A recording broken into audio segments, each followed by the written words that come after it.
I give the floor to the representative of Israel. Madam Chair, members of the committee, you have just adopted yet another absurd resolution against the State of Israel, against the Jewish people, against historical truth, and one which stands in complete and utter contradiction to all values which this disintegrating organization is supposed to stand for.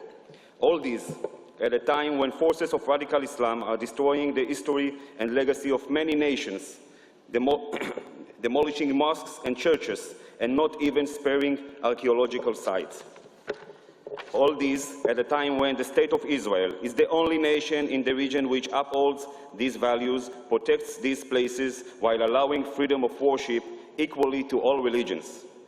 If it were not so sad, we would find it funny that an international organization established for the purpose of documentation and preservation of history and heritage is extorted into being used as a tool to rewrite the annals of history. The battle for Jerusalem did not start with the last vote, nor would it end with today's.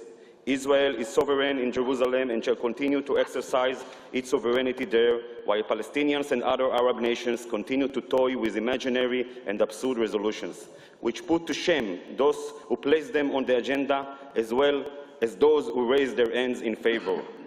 Jerusalem's futures will be determined by the one and only historical truth, one which we will stand by with deep determination, willing to pay any price. The fate of this resolution shall be no different than that of UN Resolution 3379, adopted in 1975, which equated Zionism with racism. That absurd resolution was cancelled 16 years later, but the moral stain still remains on all those who adopted. It might take years in our case as well, until the Jerusalem resolutions are eradicated from the annals of this organization. In 1975, it was Israel's ambassador to the UN, the late Chaim Herzog, who tore the paper of the resolution to shreds on stage in front of the entire world. I have no intention of doing it in front of you today, not because of your dignity, nor because of the dignity of this organization, but simply because this resolution paper is not even worth the energy needed for tearing it to shreds. It will be much simpler and a lot more appropriate to place it in its rightful place, the garbage place of history. And this is the garbage, Madam Chairman, and this is the resolution, and this is the place for it. On the one hand, it will become one with similar resolutions adopted with regards to the Jewish people.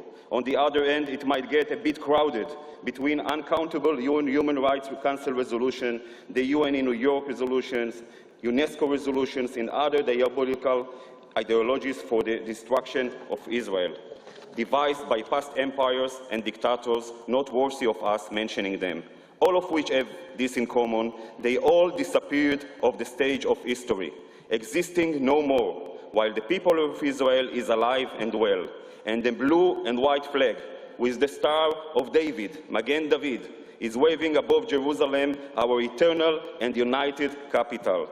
Like any Jewish groom in the past 2,000 years, on my wedding day, just before giving myself to my beloved wife, I swore before one and all, if I forgot you, O Jerusalem, let my right hand forget its skill. Im eshkachech Yerushalayim, tishakach yemini. As long as Am Yisrael chai, Jerusalem and its history will never be forgotten. Thank you.